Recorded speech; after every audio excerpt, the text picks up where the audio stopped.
So finally 10th का result आ चुका है, अब आपकी बारी है ना। ये तो देख लिया कि जो टॉपर्स आते हैं उनको कितनी रेस्पेक्ट मिलती है, और फाइनली मेरे स्कूल से भी डिस्ट्रिक्ट टॉपर है इस बार। तो this is a proud moment for us. बेटा टॉपर ना पहले दिन से नहीं बनते। पहली बात तो अगर तुमको लगना है तुम पहले दिन से टॉपर बन जाओ, this is a biggest mistake. From very first day you need to prepare for the last day. अभी मैं एक बहुत अच्छी बुक पढ़ रहा हूँ, 7 habit of the highly effective people. उसमें भी यही बताया है कि आपको लास्ट डे के बारे में सोचना है। जब आप लास्ट डे के बारे में अभी से एक्शन लोगे then you will become a topper बेटा। तो चलिए शुरू करते हैं last and final part of this chapter. Because मैंने आपसे पहले ही बोला था ये जो चैप्टर होने वाला है ना, इसमें कॉन्सेप्ट बहुत सारे होने वाले हैं बेटा, मार्क्स भी बहुत आएंगे। बिल्कुल अगर ये लेक्चर देख ली ना, झड़ झड़ के मार्क्स आएंगे, बिल्कुल टेंशन मत लो। स्लाइड थोड़ी लंबी है बट कॉन्सेप्ट बिल्ड होगा। अगर कॉन्सेप्ट बिल्ड होगा then you have a greater base, and if you have a greater base then you will have a great marks and achieve the success. Success केवल board में नहीं लेनी है, हमको आगे भी जाना है। वो है ना, रूल करने के लिए पूरा का पूरा एम्पायर पड़ा है। 10th 12th IIT IIM NEET medical MBBS UPSC बहुत सारी चीज़ें हैं। तो छोटा मत सोचो, आगे बढ़ो। टॉपर यहाँ पे भी बनना है, टॉपर वहाँ पे भी बनना है।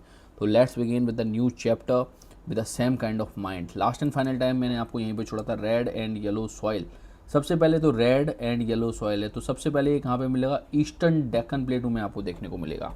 इंडिया का जो प्लेटू वाला पार्ट है, जो आपको महाराष्ट्र से नीचे देखने को मिलेगा, उसका जो ईस्टर्न पार्ट है वहाँ पे आपको देखने को मिलेगा। मैंने आपसे पहले ही बोला था कि ज्योग्राफी में 2 पार्ट हैं बेटा। फर्स्ट जो आपको रूट लर्निंग करना है, सेकंड जो आपके कॉन्सेप्ट हैं। कॉन्सेप्ट जो मैं बोल रहा हूँ ना, वो आपके कॉन्सेप्ट हैं। अगर आप नोटबुक और पेन लेके नहीं बैठे ना, तो आप अपना बहुत ज़्यादा लॉस कर रहे हो बेटा। और लॉस वो यहाँ पे देखने को नहीं मिलेगा। जब आप फाइनल बैटल में जाओगे ना, जब वहाँ पे आपके पास लिखने के लिए केवल फैक्ट होंगे और लैंग्वेज नहीं होगी, तो वहाँ पे आपको बहुत ज़्यादा दिक्कत होने वाली है। देखो मैं आके यहाँ पे जोक पास कर सकता हूँ, मैं आपको यहाँ पे छोटी छोटी स्लाइड्स दे सकता हूँ, बट उससे होने क्या वाला है। Life is not a joke, life is like a serious business. Don't forget about joke करना है दोस्तों के साथ में पास करो, दो जोक करना है आराम से फ्रेंड सर्कल में पास करो, बट पढ़ने के टाइम पे तो पढ़ाई होनी चाहिए। तो ईस्टर्न डेक्कन प्लेटू में आपको देखने को मिलेगा डिफरेंट डिफरेंट लोकेशंस हैं। रट्टा मारो आगे बढ़ो वाला सिस्टम है, तो ज़्यादा मैं एक्सप्लेन नहीं करूँगा। सदर्न डेक्कन प्लेटू में देखने को मिलेगा आपको, उड़ीसा में देखने को मिलेगा, छत्तीसगढ़ में देखने को मिलेगा, सदर्न मिडल गंगेटिक प्लेन में देखने को मिलेगा, और piedmont zone of the western Ghat. Piedmont zone का मतलब क्या होता है, जैसे कि ये कोई माउंटेन है, इस माउंटेन का जो नीचे वाला पार्ट होगा, this part call the piedmont zone because this call गिरपद इन हिंदी। ठीक है। दूसरा इसमें जो सबसे ज़्यादा आपको याद करना है, this is developed by the crystalline igneous rock and low rainfall area. तो यहाँ पे कम रेनफॉल होगी, वहाँ पे ये आपको देखने को मिलेगा। तो this is all about the red soil. अब रेड सॉइल में जब आप थोड़ा और आगे जाएंगे then you will find out कि मेजर टाइप ऑफ सॉइल में जो रेड और येलो सॉइल है वो आपको यहाँ पे देखने के लिए मिलेगी। और लगातार मैंने 3 स्लाइड को मैच कर दिया है। उसके बाद में आती है लेटराइट सॉइल। लेटराइट सॉइल के पीछे का जो सिस्टम है वो कुछ इस तरीके का है, जैसे कि ये रेन है। ठीक है। If there is lots of rain, तो जितने भी इसके न्यूट्रिशन पार्ट हैं, जितने भी इसके न्यूट्रिएंट हैं, वो नीचे जाकर लीचिंग कर जाएंगे। लीचिंग मतलब जितने भी न्यूट्रिएंट हैं उनका नीचे की तरफ जाना। तो इस तरीके से इस सॉइल का वर्थ होगा। The laterite soil words come from the Latin word that's called the later या लेटर। इससे क्या बनती हैं, ब्रिक्स बनती हैं बेटा। Because it become hard like a bricks when dry. जैसे कि आप इसमें वाटर ऐड करोगे it will become a little bit soft. जैसे ये ड्राई हो ना, you can identify this is a soil. That's called dried होगी तो ये ब्रिक्स की तरह बिहेव करेगी। ये आपको कहाँ देखने को मिलेगी, tropical and sub tropical climate में देखने को मिलेगी, alternate wet and dry season में देखने को मिलेगी, एंड हैवी रेनफॉल वाले में। जहाँ पे वेट सीजन हो रहा है फिर ड्राई सीजन आ रहा है, उस एरिया में आपको देखने को मिलेगी। देखो इंडिया की जो सिस्टम है वो भी ऐसा ही है, पहले आपको मानसून देखने को मिलेगा, फिर ड्राई सीजन देखने को मिलेगा, फिर से लिटिल बिट वेट सीजन आएगा, फिर से ड्राई सीजन आएगा। तो इंडिया में मल्टीपल पार्ट्स पे ये सॉइल आपको देखने को मिलेगी। लेटराइट सॉइल के बाद में जब हम बात करेंगे, इसकी जो एसिडिक वैल्यू होती है वो P6 के बराबर होती है। आपको पता है एक pH स्केल होता है, pH स्केल मैंने अपनी इंजीनियरिंग में पढ़ा था। तो pH की जो वैल्यू 7 होती है this is neutral. pH scale पे अगर आप इधर जाओगे तो बेसिक नेचर होगा, इधर जाओगे तो एसिडिक नेचर होगा। तो this is a little bit इसका जो pH वैल्यू है वो एसिडिक है, यानी ये क्या है 7 से कम है, दूसरा पुअर इन न्यूट्रिएंट है, और दूसरा इरोजन बहुत ज़्यादा है। मतलब ये जो एरिया ना जब भी ड्राई सीजन आएगा तो विंड और जो वाटर है बेटा वो काफ़ी इरोजन करेगा इसका, ठीक है। बट इसमें आपको एक चीज़ देखने को मिलेगी कि जो rich in humus, because humus rich क्यों है, क्योंकि इस एरिया में आपको बहुत सारे फॉरेस्ट देखने को मिलेंगे, और जहाँ पे भी फॉरेस्ट देखने को मिलेंगे वहाँ पे आप एक चीज़ समझ कर लो, ह्यूमस बहुत ज़्यादा होगा। Humus, what is humus? This is the organic material of the soil. अगर आपको कोई भी दिक्कत हो तो मैंने यहाँ पे अपने पहले वाले वीडियो का लिंक डाल दिया है, तो आप वहाँ पे भी जाके पहले वाले वीडियो को देख सकते हैं, क्योंकि दिस इज़ क्वाइट इम्पॉर्टेंट कि आपको पहले वाले कॉन्सेप्ट बहुत ज़्यादा क्लियर हों, क्योंकि दिस इज़ द 4th और 5th part, I forget about that. तो ऊपर आई बटन में मैंने वीडियो डाल दिया, वहाँ पे आप सॉइल के कॉन्सेप्ट को और अच्छे से समझ सकते हो। क्योंकि अगर आपने पहले वाला वीडियो नहीं देखा, ये वाला वीडियो देख रहे हो, तो भाई कॉन्सेप्ट गड्ढे में आपके हाथ में आएगा तंबूरा, बजाओ आराम से। और फिर जब तंबूरा भी बजाने नहीं आएगा तो आप उसको सितार की तरह बजाओगे, क्या फ़ायदा होने वाला है। तो उससे अच्छा है कि पहले उस वाले पार्ट को देखो, फिर यहाँ पे आओ। उसके बाद में जब हम आप थोड़ा आगे और बढ़ेंगे तो सॉइल टाइप ऑफ इंडिया में लेटराइट सॉइल की हम बात करते हैं। आप इसमें टी ग्रो कर सकते हो, कॉफ़ी ग्रो कर सकते हो, कैश्यू नट ग्रो कर सकते हो। सारे के सारे क्या हैं? कैश क्रॉप हैं। सारे के सारे क्या हैं? प्लांटेशन क्रॉप्स हैं। प्लांटेशन क्रॉप्स क्या होते हैं बेटा? हिस्ट्री में भी पढ़ाएंगे, यहाँ पे भी थोड़ा क्लियर कर दें। एक बहुत बड़ा प्लांटेशन होगा, प्लांटेशन मतलब बागान होगा, और वहाँ पे आप इन चीज़ों को ग्रो करोगे।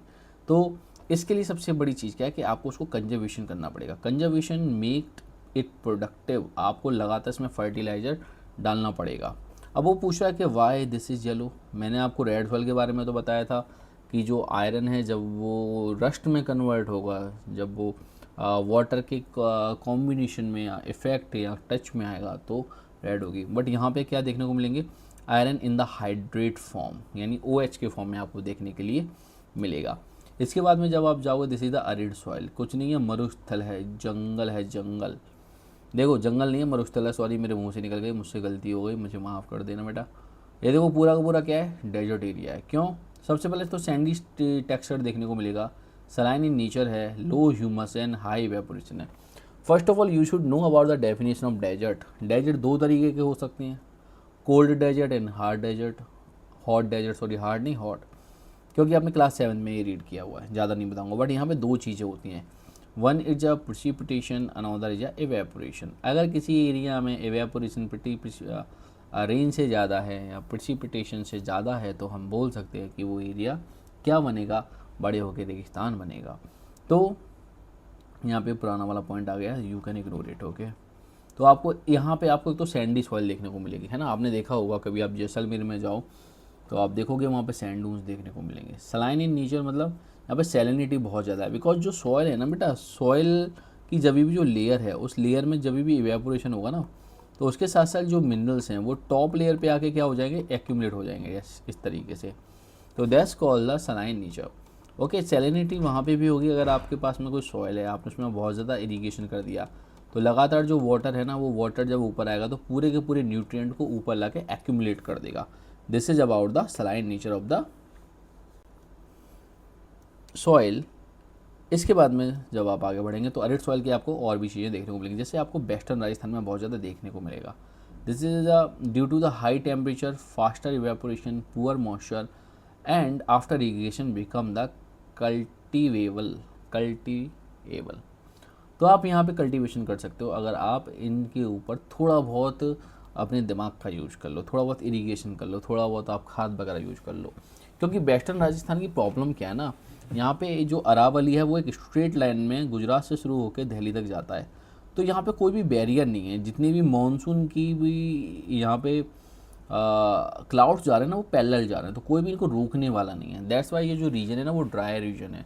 अगर अरावली इस तरीके से होता ना, perpendicular to the monsoon clouds and monsoon air, तो यहाँ पे भी क्या हो सकती थी? रेन हो सकती थी। But main thing is that कि अगर आप इसका थोड़ा सा क्योर कर लो तो उसके बाद में इस सॉइल पे भी आप बहुत सारी फसलों को उगा सकते हो। For example when you go further you will read about the Indira Gandhi canal. Indira Gandhi canal we can say this is the life line of Rajasthan बेटा, क्योंकि राजस्थान में एक बहुत बड़े पार्ट को ये जो कैनाल है वो क्या देती है? वाटर देती है।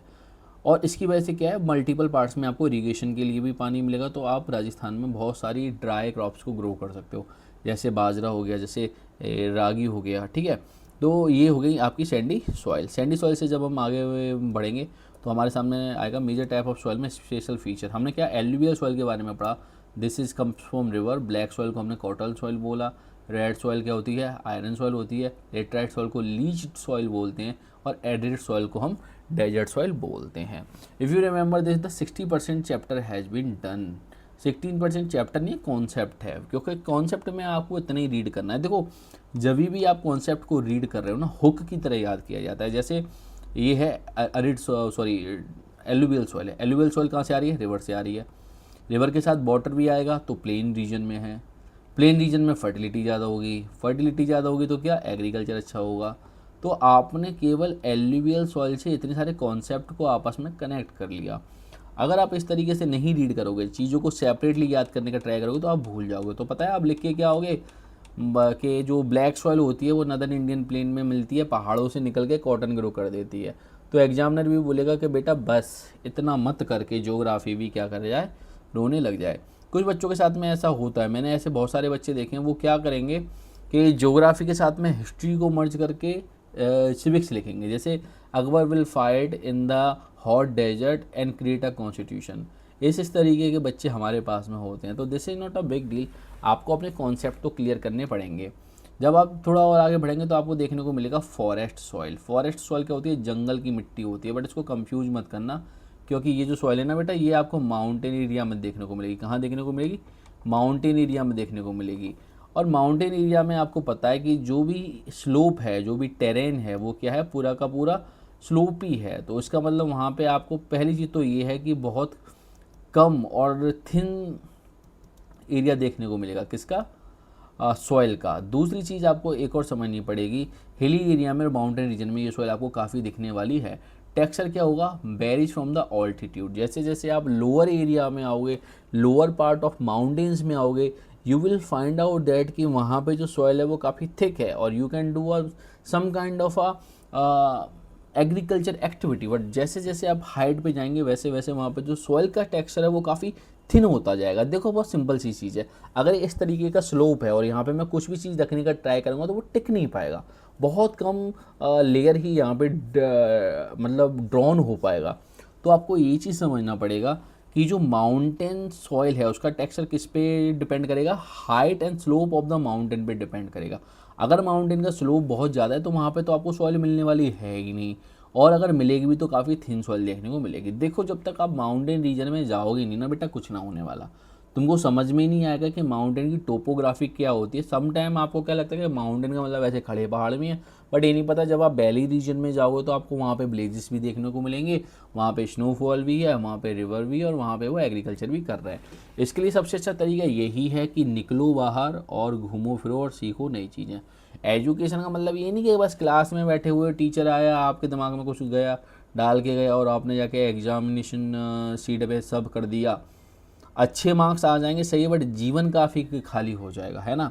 तो ऐसा नहीं करना है, आपको लाइफ में एक्सपीरियंस भी लेना है। जैसे बोर्ड का एग्ज़ाम भी आपके लिए एक एक्सपीरियंस है, आप फ्यूचर में अपने बच्चों के साथ में शेयर करने वाले हो कि बेटा जब हमारा बोर्ड का एग्ज़ाम था हम रात को 3-3 बजे तक रील देखते थे, पर तुम अपने बच्चों को बताओगे कि हम पढ़ते थे। सबके साथ यही होता है बेटा, है ना। अब तो मुझसे मत पूछना कि सर आप अपने टाइम पे रील देखते थे, क्योंकि मेरे टाइम पे रील नहीं होती थी, ठीक है। और मेरे टाइम पे तो तुम 2G नेट आता था और 5 MB का गाना डाउनलोड करने में हमको आधे घंटे लगते थे, तो कुछ देखने का तो कोई मतलब होता ही नहीं है, ठीक है। राइट नाउ ठीक है, तो इस मामले में हमारा कोई मैच नहीं है। चलिए आगे बढ़ते हैं, जोक्स अपार्ट, बीच बीच में ऐसी बात होती रहनी चाहिए। फॉरेस्ट सॉइल में आपको देखने को मिलेगा draw section of the mountain. तो आपको क्या देखने को मिलेगा, टॉप एरिया में कोर्स देखने को मिलेगा, मिडिल एरिया में मॉडरेट देखने को मिलेगा और वैली में फर्टाइल देखने को मिलेगा। देखो माउंटेन के कुछ ना इस तरीके के होते हैं, दिस इज अ 2 माउंटेन्स। और इस एरिया में ना जो वैली रीजन है, इस ये वाला एरिया, यहाँ पे आपको बहुत सारी सॉइल देखने को मिलेगी फर्टाइल। यहाँ पे आपको कुछ तरीके के ब्लेजेस देखने को मिल जाएंगे और यहाँ पे काफ़ी कोर्स सॉइल देखने को मिलेगी जैसे इस वाले एरिया में, ठीक है। तो इतनी सी चीज़ वो आपको समझाना चाहता है। मैं इसमें इतनी चीज़ बात समझा रहा हूँ कि कॉन्सेप्ट ये है, जैसे जैसे आप माउंटेन के ऊपर जाओगे स्लोप बढ़ेगा, वहाँ पे सॉइल होल्ड नहीं हो पाएगी, वहाँ पे इंसान होल्ड नहीं हो पाता। आपको होल्ड होने के लिए किसकी ज़रूरत पड़ेगी, रोप की ज़रूरत पड़ेगी, लॉक्स की ज़रूरत पड़ेगी, ओके, होल्डर्स की ज़रूरत पड़ेगी। तो ये तो भैया फिर सॉइल है, इसको कौन रोकेगा। वैली सॉइल क्या है, river terraces and alluvial fans are fertile. ठीक है। यहाँ पे जो भी सॉइल होती है वो टेरेस फार्मिंग की तरह होती है। वो छोटे छोटे एरियाज़ में सॉइल को होल्ड करके टेरेस बनाएंगे और उस पर जाके क्या करेंगे, सॉइल को ग्रो करेंगे। जब हम एग्रीकल्चर में पढ़ेंगे तो हम टेरेस फार्मिंग को भी काफ़ी डीपली पढ़ेंगे, तो डोंट वरी, मैंने आपसे पहले ही बोला है कि आपको क्या करना है, सारी चीज़ों को कनेक्ट करके पढ़ना है। This is last and final topic, but काफ़ी इंपॉर्टेंट टॉपिक है। जैसे सॉइल इरोजन, जैसे यहाँ पे मैंने एक पिक लगाया, ये टॉप सॉइल की टॉप सॉइल है, बट जो नीचे से सॉइल है ना वो नीचे की तरफ जा रही है, यानी क्या हो रही है, लूज हो रही है। This called the soil erosion. We can say loss of the soil, we can say the when the soil lose his fertility, we can say the soil erosion। देखो जो टॉप लेयर है ना, जब हमने पढ़ा था ओ लेयर के बारे में, तो ये जो टॉप लेयर है ये पूरी की पूरी टॉप लेयर गायब हो जाएगी because of the water, because of the air. We can say this is the soil erosion. बिकॉज मैंने आपको बताया था कि soil is the renewable resources, बस इसको बनाने में काफ़ी टाइम लगेगा नेचर को। तो इसका मतलब ये नहीं कि आप क्या करो, ओपनली इसको खुला छोड़ दो। जैसे ये इस एरिया में देखो, इस एरिया में आपको बहुत सारी ग्रास देखने को मिलेगी। जब भी एयर होगी ना, तो जो एयर वो इस ग्रास पे फ्लो करेगी, तो जो एयर का इम्पैक्ट है सॉइल पर वो क्या होगा, काफ़ी कम होगा। बट अगर मैं इस ग्रास को हटा दूँ तो क्या होगा, तो आप देखोगे कि पूरी की पूरी सॉइल क्या है, ओपन अप हो जाएगी। किसके लिए, एयर और वाटर के लिए। जब भी एयर और वाटर आएगी अपने साथ टॉप सॉइल को बहा के ले जाएगी। This is the soil erosion. इसका सबसे बड़ा रीजन क्या है, deforestation, over grazing, mining and construction.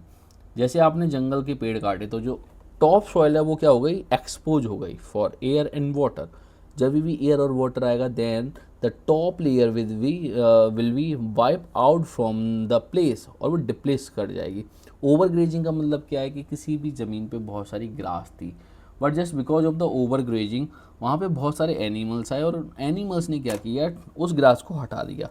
तो टॉप लेयर क्या हो गई, एक्सपोज होगी। और जब भी टॉप लेयर एक्सपोज होगी तो उसका क्या होगा, इरोजन होगा। इरोजन भी किस तरीके से होगा, लेट मी वेरी क्लियर, कि जो एयर और वाटर है उसके कांटेक्ट में आएगा, और एयर वाटर जैसे उसके कांटेक्ट में आएगा टॉप लेयर को अपने साथ में फ्लो करके ले जाएगा। ठीक है। हर कंडीशन में यह है कि आपको जो सॉइल है उसको क्या है, एक्सपोज नहीं करना है ना। क्या करना है, एक्सपोज नहीं करना है। दूसरा, माइनिंग एक्टिविटी में भी क्या होता है, जैसे मान के चलो कि यहाँ पे कोई आयरन डिपॉजिट है इस एरिया में, तो मुझे इस पूरे के पूरे एरिया को डिग करके यहाँ तक मुझे पहले जाना पड़ेगा जब मुझको ये आयरन ओर्स मिलेंगे। देखो, ओपन माइनिंग होती है और सॉफ्ट माइनिंग होती है, उसके बारे में भी हम बात करेंगे, बट हम ज़्यादा डेप्थ में नहीं जाएंगे, क्योंकि तुमको पता है एक बार जब मैं डेप्थ में जाता हूँ तो फिर पूरी पीएचडी करवा के निकलता हूँ। तो मैं ये नहीं चाहता कि ये चैप्टर भी लॉन्ग हो जाए और मैं बोलूँ कि भाई सॉरी मुझे एक और पार्ट बनाना पड़ेगा, क्योंकि अगला पार्ट हम क्या करने वाले हैं, अगला पार्ट हम सिंपली और सिंपली पावर शेयरिंग के बारे में पढ़ने वाले हैं, और बेसिकली कल या परसों में मैं उसको अपलोड कर दूंगा। तो ये है, देखो पढ़ने से पहले ना तुमको एक शेड्यूल बनाना पड़ेगा, है ना। शेड्यूलिंग के ऊपर मैंने एक बहुत अच्छी सी वीडियो बनाई है, मैं उसको ना पिन कमेंट में डाल दूंगा, तो यू कैन वॉच इट। क्योंकि देखो, जब तक आप शेड्यूलिंग नहीं करोगे ना, आपके पास में आपके डे का कंट्रोल नहीं होगा, तो बस ज़िंदगी ऐसी चलेगी। आपके दोस्त का कॉल आएगा, चल भाई क्रिकेट खेलने चल रहे हैं, वो चला गया। उसके फिर दूसरे दोस्त का कॉल आया, चल भाई बाहर चल रहे हैं घूमने, वो चला गया। फिर पढ़ाई कब करेगा भाई, पढ़ाई भी तो करनी है ना, बोर्ड भी तो हैं। इसीलिए पहले शेड्यूलिंग करो। दोस्तों से बोल दो कि अभी भैया कुछ नहीं, बहुत ज़रूरी काम से बाहर मूवी देखने आया हूँ, और दोस्तों को घूमने दो, तुम लोग बैठ के पढ़ाई करो। 1 साल की बात है, फिर ज़िंदगी मज़े मज़े कभी नहीं होगी, है ना। वो एक रील थी उसमें जो बोलते हैं कि बेटा 10th के बाद तो मज़े मज़े, मज़े नहीं है भाई। Life is like a battle, आपको लड़ना पड़ेगा। You should be a warrior, not a worrier. Okay. तो पता नहीं कहाँ से कहाँ चले गए हम लोग। चलो वापस आओ टॉपिक पे, बहुत ज़्यादा मोटिवेशन हो गया। चलिए लेट्स बिगिन। ह्यूमन कॉज की हमने बात कर ली, अब हम थोड़ा और आगे बढ़ेंगे ह्यूमन कॉज के बाद में, कि ह्यूमन कॉज क्या है। ह्यूमन कॉज बेटा ज़िंदगी का सबसे बड़ा कॉज है, क्योंकि आपको एक चीज़ हमेशा ध्यान रखनी पड़ेगी, जो ह्यूमंस है ना वो सबसे बड़ी प्रॉब्लम है। क्यों, जितने शार्क्स ह्यूमन को नहीं मारती और ह्यूमंस अकेले शार्क्स को मार देते हैं, तो सबसे ज़्यादा डेडली एनिमल अगर कोई अर्थ पे है तो वो हम लोग हैं। पर हम लोगों ने कभी घमंड नहीं किया, हमने इतने सारे ट्री कट कर दिए, हमने कभी घमंड नहीं किया। टाइगर गायब होने वाले हैं, हमने कभी घमंड नहीं किया। और लॉयन भी गायब होने वाले हैं, फिर भी हमने घमंड नहीं किया। फिर भी कुछ लोगों के सामने कॉकरोच आने पे वो ऐसे रिएक्ट करते हैं, पता नहीं कौन सा महान काम होने वाला है। तो डोंट वरी, हम सबसे ज़्यादा खतरनाक हैं। ओके, तो ये चलिए लेट्स बिगिन। लेक्चर की लेंथ ज़्यादा नहीं होगी, और वैसे हम एंड पे आ ही चुके हैं। चलिए, ह्यूमन कॉज की मैंने बता दी। कंस्ट्रक्शन के लिए आपको मिट्टी हटानी पड़ेगी, क्योंकि आपको पता है आजकल जितने भी लोग घर बनवाते हैं वो बहुत सारी सॉइल को पहले फर्श पे डलवाते हैं, जिसको ना हमारी लैंग्वेज में भर्त करना बोलते हैं ना, कि आप मेन रोड से अपने हाउस को ऊपर लेके जा रहे हो, उसके लिए भी आपको सॉइल की रिक्वायरमेंट होती है। तो इसमें सबसे बड़ा जो इरोजन है दैट्स कॉल्ड द गली इरोजन, वो कुछ इस तरीके का होगा। देखो सबसे पहले तो स्प्लैश इरोजन होगा, टॉप लेयर पे कुछ पानी की बूंद होंगी और वो वहाँ से थोड़ी बहुत सॉइल को हटा देंगे। फिर रील इरोजन होगा, और जो गली इरोजन है दिस इज़ क्वाइट बिग, इस तरीके के ना थोड़े गड्ढे हो जाते हैं। उसमें क्या है, रनिंग वाटर का deep channels, land become unfit called bad land topography. बेटा यहाँ तो तुम खड़े भी नहीं हो सकते, क्योंकि आपको नहीं पता कि आप यहाँ पे खड़े हो और यहाँ पे आप चले गए और अगले दिन आप लोकल न्यूज़पेपर में पढ़ रहे हो कि भाई एक जो बच्चा था वो क्या हो गया, स्लिप कर गया, क्योंकि बैड लैंड टोपोग्राफी है।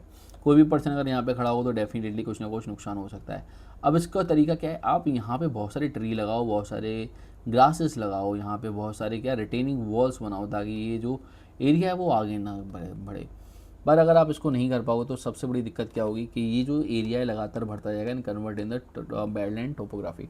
कभी अगर आपको मौका मिले तो चंबल में घूम के आना, ठीक है। पहले तो डाकू वगैरह होते थे, but right now this is quite safe area, तो वहाँ पे आपको इस तरीके के ना एरिया देखने को मिलेंगे। और यही सबसे बड़ा रीज़न है कि चंबल में डाकू पनप पाए, क्योंकि चंबल में बीहड़ था, इस तरीके का पूरा एरिया था जो बहुत बड़ी एरिया में फैला हुआ था।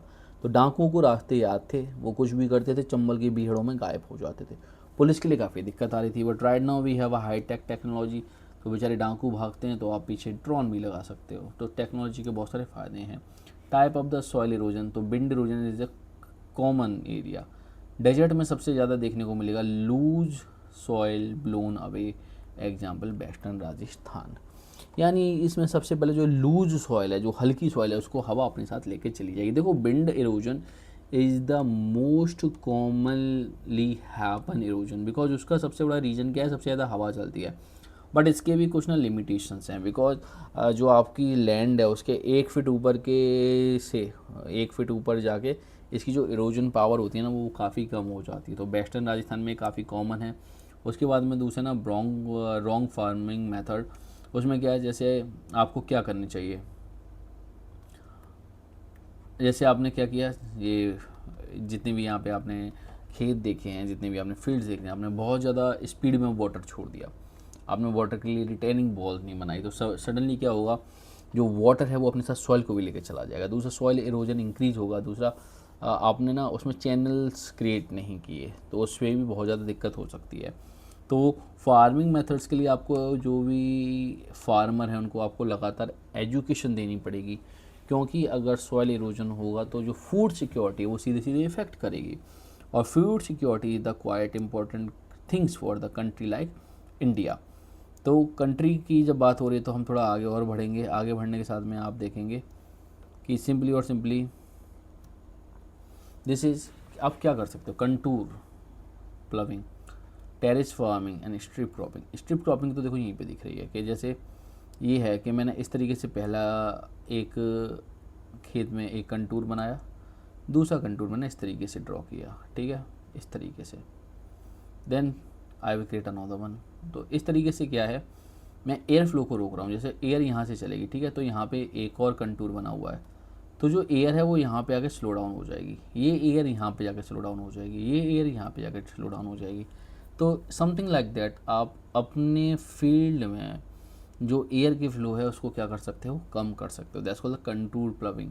ओके, दूसरा क्या होता है, जैसे ये एक हिली रीजन है, ठीक है, यहाँ पे मैं क्या करूँगा, इस तरीके के ना एक टेरिस टाइप में डेवलप करूँगा इस तरीके से।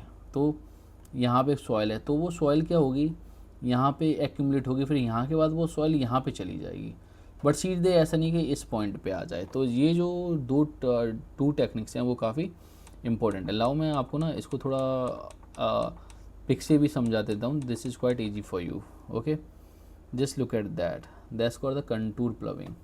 देखो आपको देखने को मिलेगा ये क्या है, टेरेस फार्मिंग है। देखो अगर यहाँ पे बहुत ज़्यादा वाटर एक्यूमुलेट होगा तो वाटर यहाँ से यहाँ पे चला जाएगा, ठीक है, यहाँ पे सॉइल को होल्ड करेगा, फिर यहाँ से यहाँ पे चला जाएगा, फिर यहाँ पे क्या करेगा, सॉइल को होल्ड करेगा, ठीक है।